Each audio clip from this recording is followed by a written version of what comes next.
Okay, sorry about that. Right, and just making sure you can see the right screen. Looks like you can. I will jump in. So very first up, apologize if you've come here looking for a talk about vendor risk. I did submit a call for paper back in January about vendor risk, and then that seems like an awful long time ago, and an awful lot has happened in that time. So a few months ago, I approached the AusCERT crew to see if they were amenable to me switching this talk around and talking about ransomware, and they agreed, and here we are. Now, I wrote a talk that ended up growing and growing and growing exponentially, so I'm conscious I've got 35 minutes bar the time we've gotten to this point, so I'm going to try and race through a lot of material as quick as I can. So first up, let me make sure my thing works. Who am I? So most people I know work with call me Pinky, Eric Pinkerton. I am old guy in the InfoSec world. You can find me on Twitter or LinkedIn, and the icons there are the Pareto principle, the 80-20 rule, about how much InfoSec information versus ship posting you're likely to see in those two environments. Obviously, I'm here live. I'm not pre-recording this, so feel free to interact, throw some questions my way, show you care, and hopefully we'll enjoy it. So without further ado, let's start at the very beginning.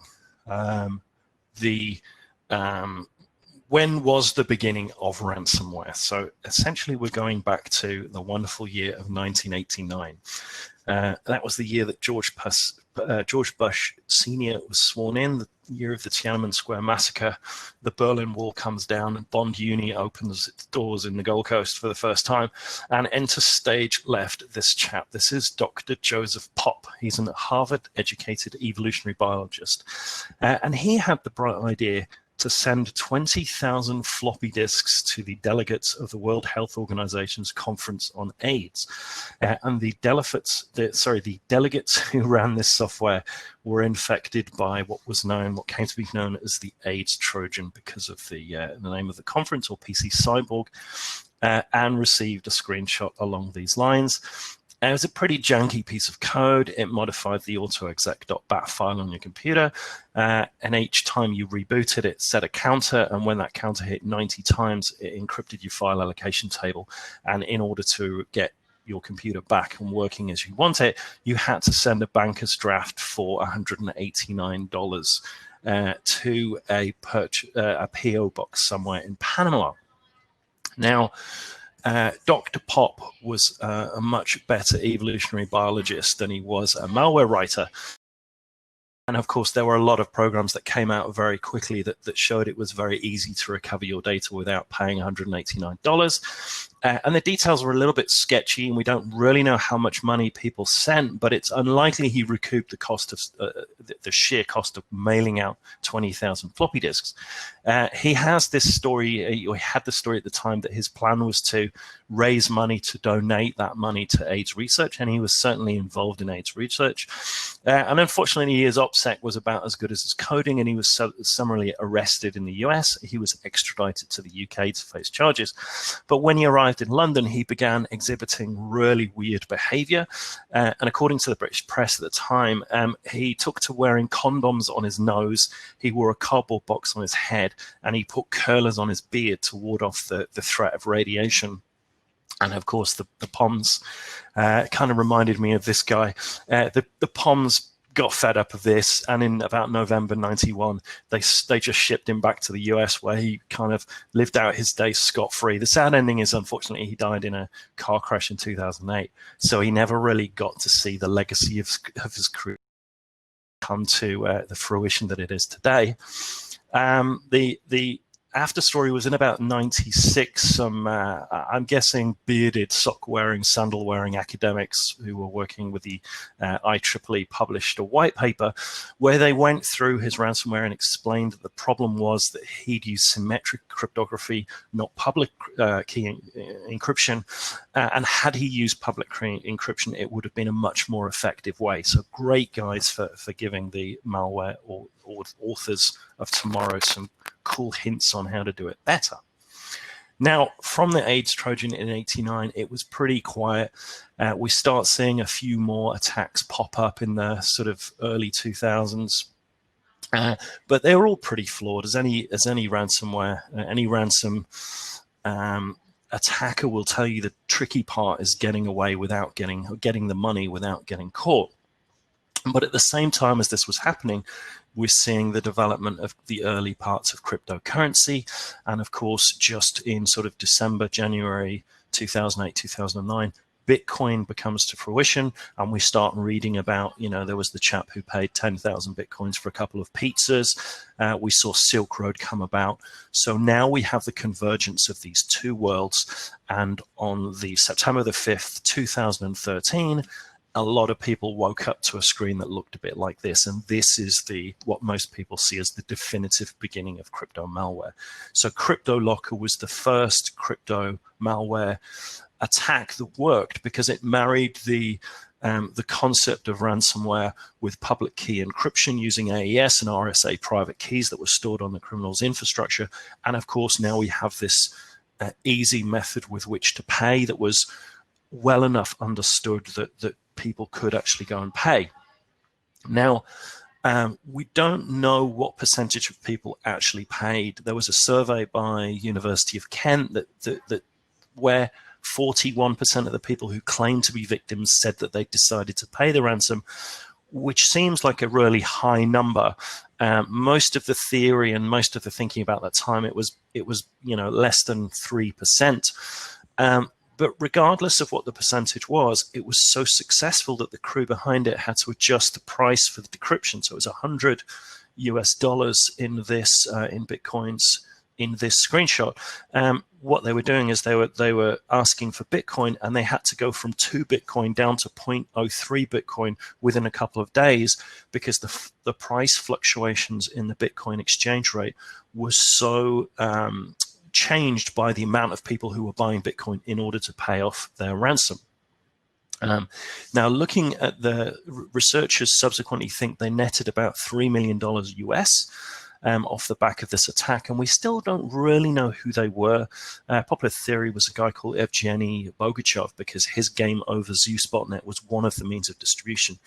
He's still living at large in Russia, has ties to the Evil Corp and the Drydex Group, and ironically has a bounty on his head from the US for $3 million exactly. So if it is him, it's a nice little irony there. Okay, so in the subsequent years from CryptoLocker 2013, so the first successful attacks net about $3 million. A couple of years later, by 2015, it's estimated to cost the US alone $325 million. That's ransomware as a thing. And what we're seeing at that point was mostly high volume, low yield, opportunistic attacks against end users. By 2016, it was estimated that it cost the US $1 billion. And at this time, 1/3 of British companies claimed to be stockpiling Bitcoins on the off chance that they became victim to attacks of this nature. And around 2016 is where we start to see that change from these opportunistic attacks against end users to targeted attacks against countries, which now we've come to know as what we call big game hunting. So 2017, Cisco did a cybersecurity report where they predicted that ransomware, or they said ransomware was growing at about 350%. And then we start to see people talking about the zenith of ransomware, and that it was going to start to taper off, because people had got the news, they'd seen the WannaCries, and they'd got the message, and they were getting their backups sorted out. There was a great report at this time in 2018 where the Atlanta city government spent over $17 million recovering from an attack where the ransom was $52,000. And in 2019, we saw Baltimore City spend over $18 million recovering from an attack where the ransom was $76,000. Around 2019, we saw Norsk Hydro get hit, and they reportedly spent $85 million recovering. Now, these numbers quickly got taken by people who didn't really understand the mechanics of this, and we start to see the daft idea floated that it's much cheaper to pay the ransom than it is to recover, because if you look at $52,000 on one hand and $17 million on the other, it seems better to pay $52,000, but of course that's a false dichotomy, because you don't pay the ransom and then get back to business as usual. You then have within short order to figure out how it happened and close the door. Otherwise, you're going to get attacked again in quick succession, as we saw with Toll Group this year.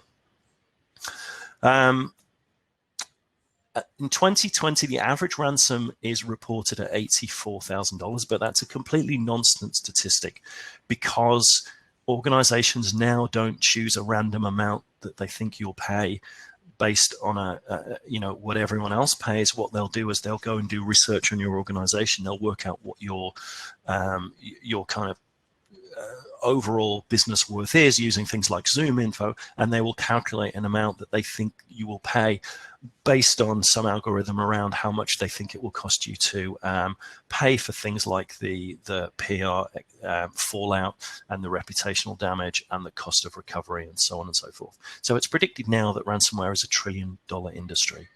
And this is 2020. So 2020 is what has kind of led to me giving this talk, because 2020 has been insane. Right at the end of 2019, we saw an interesting change in tack from the ransomware gangs.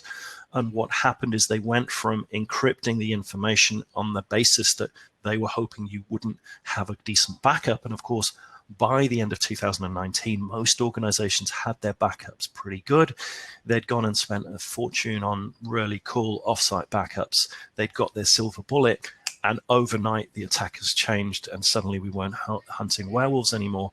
What they were doing was threatening to publish that information on the dark web. So Maze Group led the charge with this. They stood up their first leak site in, I think, December 2019, and then most of the other ransomware crews have followed suit.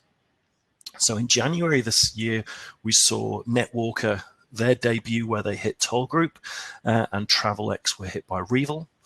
Talman Software is a company that writes software for the wool industry. Were hit in February, which brought that industry to a halt for a week or so. In March, Henning Harders, who are another logistics company, got hit by Maze Group. In April, we saw Cognizant got hit by Maze. In May, Portal Group got hit again, this time by Nephilim. June, we saw Lion Group get hit by Revel. We saw Xerox get hit by Maze. We saw Garmin got hit by Evil Corp, and we saw Honda get hit by Snake. In July, we saw Carson Wagoner Travel get hit by Ragnar.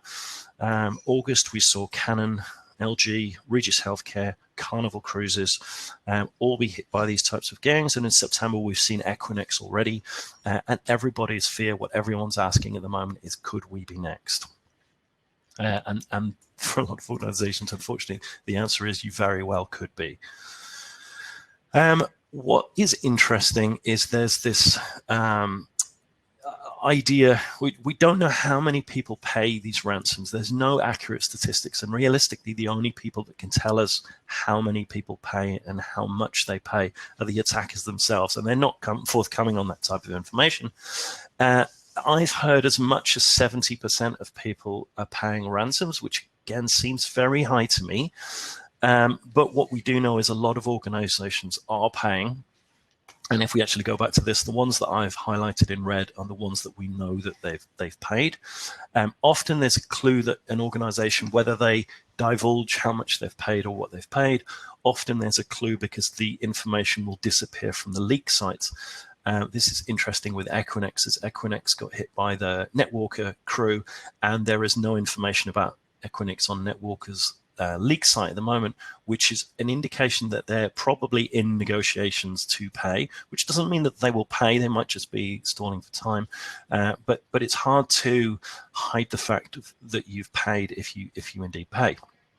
So to the question of, is it even legal to pay a ransom in Australia? Now, this comes up an awful lot, and I've heard lots of people saying this, and it's taken me a while to actually find the legislation that people are kind of alluded to. And what we have is the Criminal Code Act of 1995, which is Commonwealth law in Australia. And it basically says it's a serious criminal offence if a person deals with money or property where there's a risk the money or property will become an instrument of crime. So what it says in legal speak is if you give money to someone and you have a reasonable expectation that they will use that money to commit a crime, then that is a serious criminal offence, which means that where the argument can be made that attackers are going to reinvest the money that you give them into getting better at attacking people, which is almost certainly what we've seen, then there is a big problem. However, what the attackers have quite probably unwittingly but fortunately done for themselves is by switching to this tack of double extortion, which is this added threat that, well, we will release your data and that will result in embarrassment to your customers and the leak to those personal, that personal information becoming public. Now you have what's called the Defense of Duress, and the Defense of Duress is a legal instrument by which, if you reasonably believe that the threat will be carried out unless an offence is committed, and there's no reasonable way that a threat can be rendered ineffective, then you're allowed to make that payment. And it's a bit like saying, well, if someone's holding a gun to your head, then you can break the law. And this is effectively now, from a legal standpoint, you've got someone holding that gun to your head. So I'm not a lawyer. Don't take this as legal advice. But the often throwaway line that it's not legal to pay a ransom in Australia, or indeed anywhere in the world, is probably moot given this change in tack. So what I talked about so far is those attacks affecting Australians in general, so Australian organizations or Australian customers of those organizations. If we zoom out a little bit and find out what else has been going on in these recent months, I found a chap on Twitter called Dark Tracer. I'm assuming Dark Tracer is his handle rather than a bit of nominative determinism.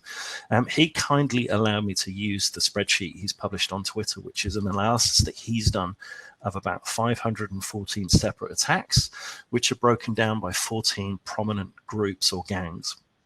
It's not just this year. This is dates back a little bit, but you can see it's a prolific problem. Now, unfortunately for me, the spreadsheet this guy shared was in the form of a JPEG, so I had a fair bit of work to do to OCR it and turn it into something I can analyze. But for you guys, I went ahead and did that, and this is essentially what I came up with. And you can see from this, again, this is not just limited to Australian organizations, this is kind of globally, but you can see that the Maze group has been very busy. And I went and had a look at these top of the top 8 or 9 groups, and looked at what the attack vector that was being reported as them, how were they doing this?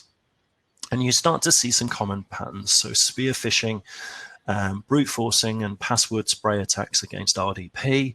Lots of vulnerabilities against things like VPN technology. Well-known bugs. We're not talking about 0 days. We're talking about macros, VBS within Word documents, all kind of common or garden things. However, as we've gone on and we've started to see big payments being made, and we've started to see these organizations reinvesting in their people and their capabilities, we're starting to see an uplift in those capabilities. And now more than ever, we're starting to see use of tools like Cobalt Strike or PowerShell Empire, which are really the considered pen testing tools. They're not dissimilar from the tool sets that we're using to carry out penetration testing, which means that there's a folly in thinking about this in terms of, well, as long as I close my RDP and I patch these 7 issues that I've read about in the newspapers, I'm good. They will, if they target you as an organization, they will use whatever vulnerability they can find to get into that organization. And I'll dig down into a little bit more how I think that works. I talked about leak sites. So there's heaps of them. There's 13 groups that I know of that have leak sites. They're all relatively easy to find if you care to go looking for them. And this is kind of what they look like. They look like relatively uninspiring websites. This is Clop Leaks. This is the famous Revil Happy blog. This is an organization whose information has been uploaded. They're in Clount Street in Sydney. This is Doppelpaymer. This is the Maze Group. It's a little bit more polished, and they actually serve this on the clear web as well as on the dark web. Now, because Maze came the top of that list, 40% of those attacks, I thought it'd be interesting to have a look at Maze as an organization. I read a lot of opinion by journalists about the size of Maze and how it worked, and they were beginning to describe them as a cartel. We're starting to see other crews upload their leaks to Maze. So Maze almost are acting as a clearinghouse for other attackers who don't have either the appetite for risk to run their own leak site or the expertise. Because obviously running a leak site brings an awful lot of heat on you as an organization. And I thought, well, I run a team of pen testers and security people. If I was given a job to compromise the number of companies that we've seen, or pen test the number of companies that we've seen compromised, how many people would I need in the time that they've had to do what they've done? And I thought I'd do a little bit of modeling. I know what you're thinking, looking at my cheekbones. Obviously, modeling is something that comes as second nature to me. So here's what I came up with. So based on the first attack that we saw on the 29th of May and taking it up to the 31st of August this year, there were 460 days. And if we assume they work 5 days a week and have weekends off and have holidays and that kind of time, there was 211 successful attacks, and not successful in terms of yielding a ransom payment, but successful in terms of exfiltrating data from those organizations. I came up with a number of about 10.5 days per attack, which is basically, this was my breakdown. So if I say it's time lost to unsuccessful attacks, the selection, the compromise, the lateral movement, the exfiltration, the upload is off the bottom of the screen, unfortunately. But I worked out, based on my sort of scoping, finger in the windy, about 10.5 days, and roughly 0.5, half, 50% success ratio. That gave me a total effort of 2,215.5 days. And if I assume people are working around 80% utilization, which is roughly the sweet spot for this type of activity, I predicted they would need only about 21 people to do what they've done. But now consider that if you look at this through a startup security lens, organizations don't start up with 21 people and run at 21 people. They start up with one person who recruits someone else, and then it kind of grows in this sort of long curve. And if you look at it through that lens, or the growth of a typical startup, you actually get to a number that's around about 45 people at the current time. Now, you can't run a criminal enterprise with 45 people sitting in an office banging away at computers, because if any one of those people gets arrested, they will get, for anything like speeding, and they're not already on, first name terms with the police, they will get turned and used against the other members of the gang. So the epiphany I had was that this organization looks a lot more like a bug bounty organization like BugCrowd or HackerOne than it does a traditional pen testing organization. And what they have is a bunch of back office systems, like the people running the leak site, the people selecting the targets, the people developing the malware, crypto malware that gets deployed. And then they have what they refer to as affiliates, who are almost freelancers, who are free to choose whatever tooling, whatever skills, whatever trick shots they have to deploy this malware.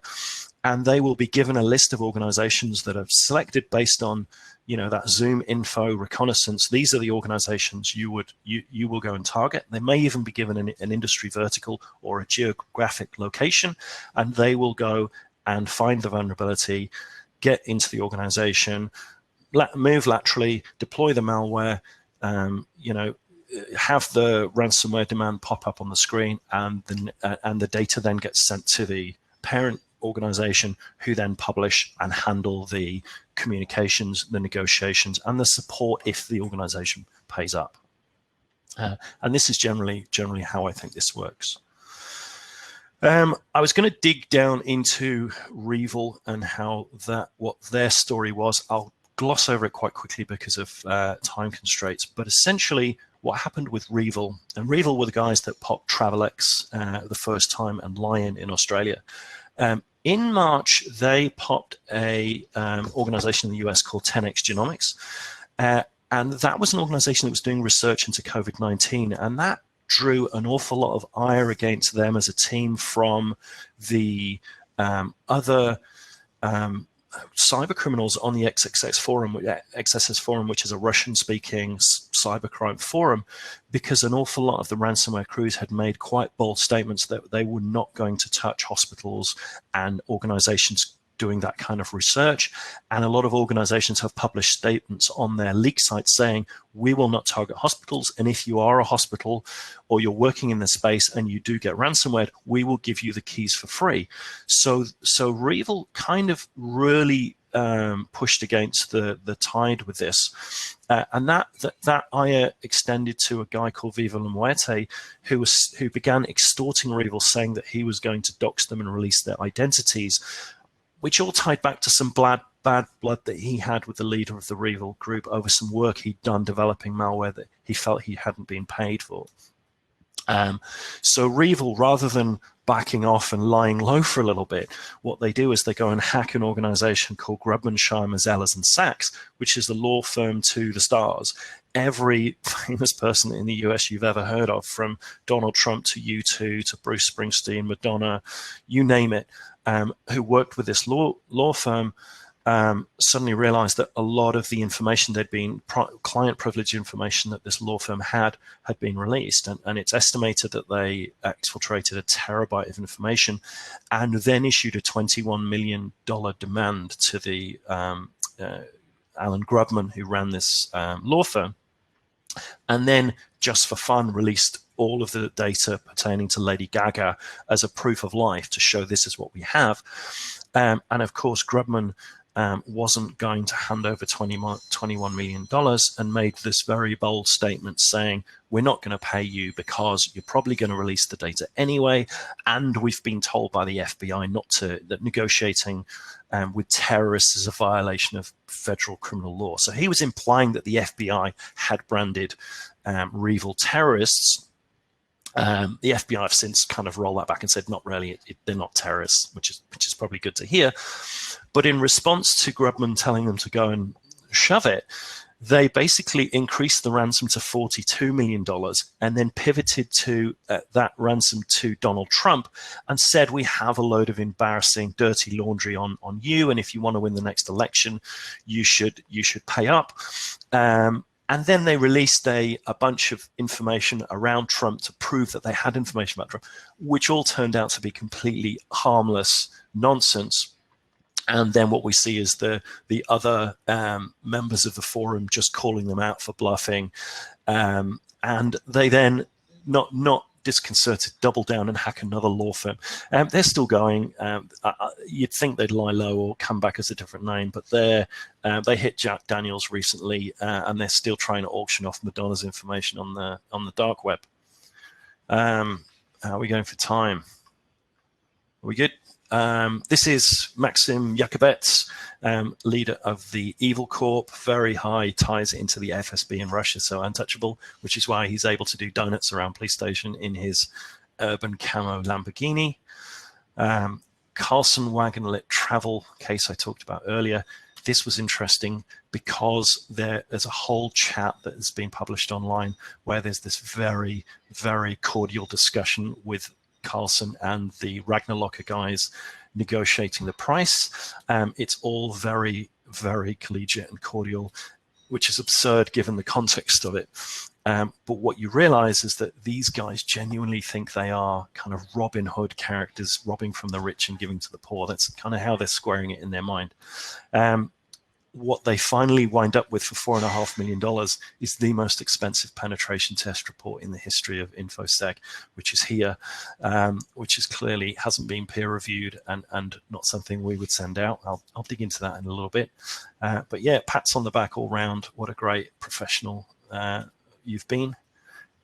August, we see Tesla, which is a complete botch job, but according to the filing, this handsome chap here walked into a bar somewhere in the States and has a beer with a Tesla employer, offers him somewhere between $500,000 and $1 million in Bitcoin to assist in a ransomware attack. So go to work and open an email. The interesting part of the filing, which is fascinating if you read it, is that the plan includes a discussion around the attackers running a denial of service attack at the same time as he's planning the ransomware as a distraction, which is the first time I've ever heard about this being discussed in a real world context outside of, it's a common trope in academic papers that attackers always do a denial of service attack as distraction. Never actually heard about it happening, but this was discussed in the filing, which leads me to suspect they might not actually be a very competent crew. I don't know. Igor, if you're listening, my advice is to pop a condom on your nose and a box on your head and grow a beard and put some curlers in it, telling me worried about the radiation, and you'll be home in time for Christmas. So where to from here? What we're going to see. So I think we're going to obviously see more attacks. They're going to get more sophisticated. We're going to see more mature organizations getting owned, and we're going to read more news about them paying bigger ransom demands. I think we're going to have to sit through a lot of boring InfoSec talks about the threat of insiders being bribed or placing jobs. We're going to see more smart devices services being affected, a la Garmin, because that was a very effective pain point for that organization, and why Garmin paid up so $10 million reportedly so quickly, because people's watches stopped working and they weren't happy. I think we'll see insurance companies changing their language about the idea of payments. There's definitely been some anecdotal stories to date where insurance companies have insisted that organizations pay the ransom, because by getting the organization to pay the ransom, the insurance company kind of absolves itself for having to pay for the cleanup, which, as you've seen from the examples I've shown, is a lot more than the cost of the ransom. So if the insurance company can pay the ransom, they can wash their hands and let the organization finance the following, the cleanup and the forensics and the so on and so forth. I think we'll see more suggestion of ties to government. So where these crews are being caught, they will get turned and used for the government's the government in charge's aims, potentially. I think we might see some FBI takedowns of some of these leak sites, which I think could lead to some turf wars or amalgamation. I'd be interesting to see what the traditional organized crime gangs view on this. They must be side-eyeing ransomware as a much easier way to make money, because it's starting to surpass the drugs trade in terms of the amount of money that's being made.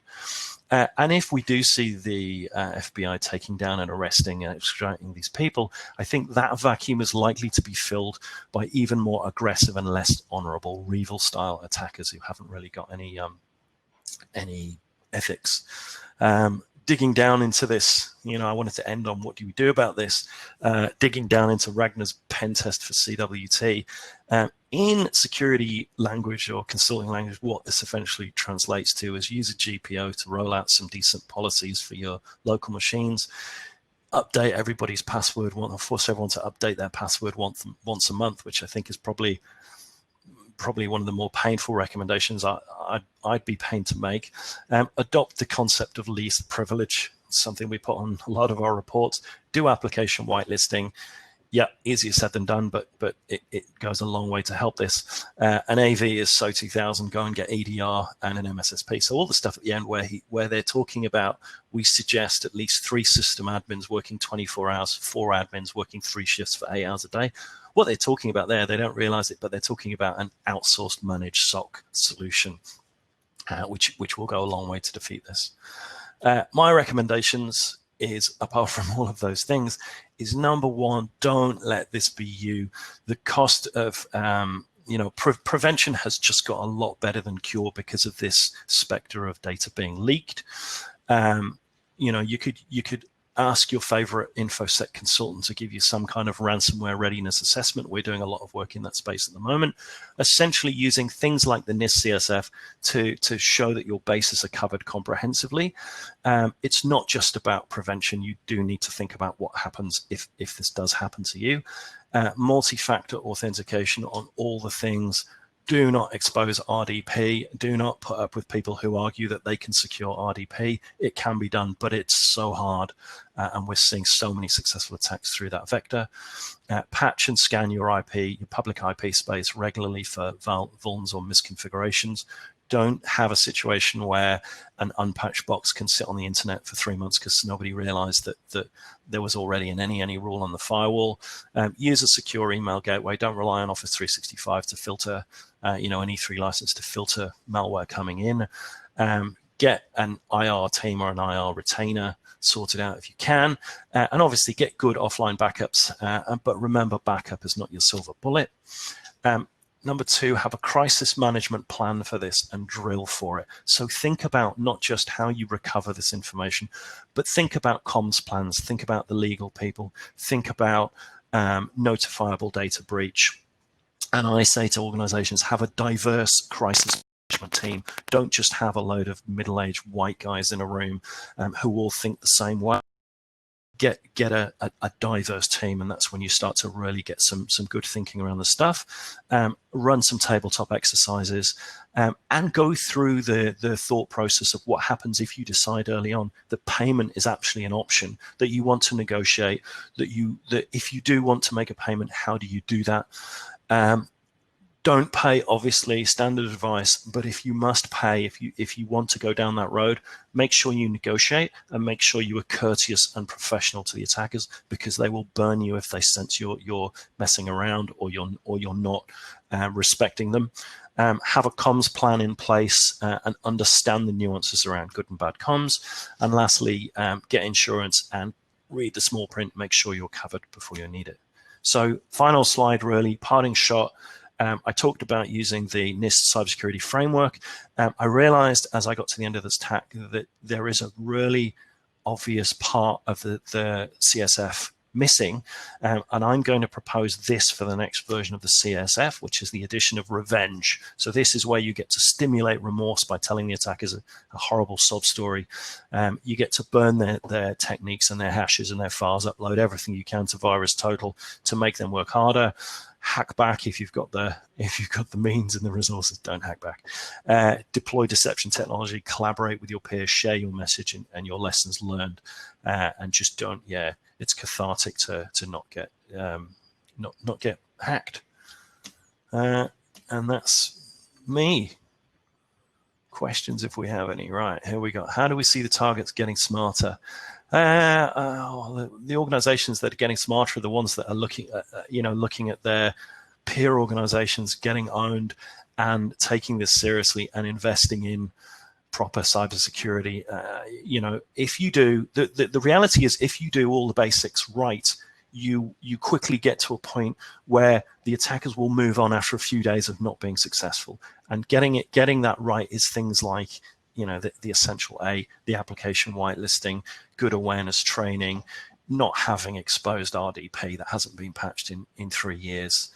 I will share the slides, but I'll need to turn them into a PDF and jigger them about a little bit. Otherwise, you'll just get a lot of unreadable slides. What I see as the insurance company incentive for payment of a ransom.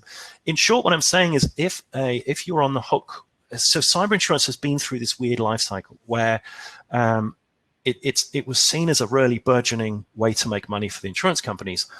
And they didn't really, I don't believe they really had the same empirical actuarial data to make decisions. So what they did is they set a number to see what would happen so that they could collect some data, and ended up making a lot of big payouts for a lot of organizations. And they didn't want it to be, the discussion to be, I spent money on cyber insurance and then the cyber insurance company weaseled out of paying because it turned out I had an unpatched XP box on the internet. And I think what the insurance company have, I see insurance through a cynical view, which is the first thing an insurance company will do when you try and put in a claim is try and, adjust that claim or weasel out of paying it for some, you shouldn't have been, I'm not going to pay for your vehicle to be fixed because your driver's license expired by 1 day and therefore you shouldn't have been driving, therefore it's not our fault. I think one of the ways they've realized they can do that is if you think about an organization with a $56,000 ransom, where it ends up costing $20 million to repair or recover from that ransom demand, if the insurance company can pay the ransom, then they can stand back and say, well, all of the other costs are yours. We've fulfilled our obligation.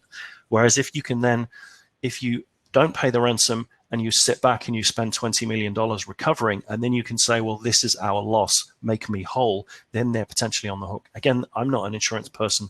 I'm not an expert in that field, but I certainly think we'll stop hearing stories where insurance companies have insisted that organizations paid the ransom, which is certainly something I've heard. Fantastic. Thanks for that, Eric. Clearly, we're running a bit behind now. So thank you. That was really good to hear.